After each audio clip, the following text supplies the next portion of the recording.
आता ना 4-5 दिवसातच श्रावण लागणार आहे. मग काय आखाडी पार्टी झालीच पाहिजे ना. आता आखाडी पार्टीला ना आमच्याकडे गटारी म्हणतात, तुमच्याकडे काय म्हणतात ना ते कमेंट करून नक्कीच सांगा. मग काय चिकन आणायला गेलो होतो. जाता येताना परवाच भंगार काढून ठेवला होता, तो देऊन दिला. आणि येता येताना ना मस्त असं चिकन वगैरे घेऊन आले. आता 50 रुपये भंगारवाल्याने दिले होते. त्यात भाजी घेतली, कोथिंबीर घेतली. म्हटलं मस्त चला असं घरी आले आणि पहिली साफसफाई करून घेतली होती. कारण आज मी भाऊ वगैरे पप्पा वगैरे सगळ्यांनाच जेवायला बोलवलं होतं. आणि आज ना बिर्याणी बनवली होती आम्ही. आता यांच्या हातची बिर्याणी खाणं म्हणजे ना खरंच खूप छान बनवतात हे. आता याची डिटेल रेसिपी तर तुम्हाला शेअर करणार आहे. तुम्हाला जर हवी असेल ना तर कमेंट करून नक्कीच सांगा.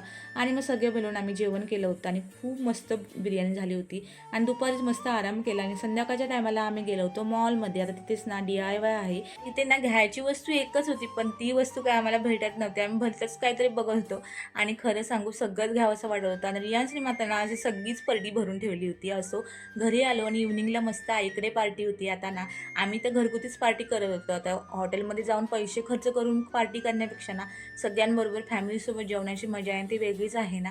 आणि मस्त आम्ही जेवण केलं आणि मस्त गप्पा वगैरे मारून खूप दिवसांनी ना एन्जॉय पण केला होता. चला तर असा होता आजचा दिवस. भेटूया पुढच्या ब्लॉगमध्ये. तोवर बाय.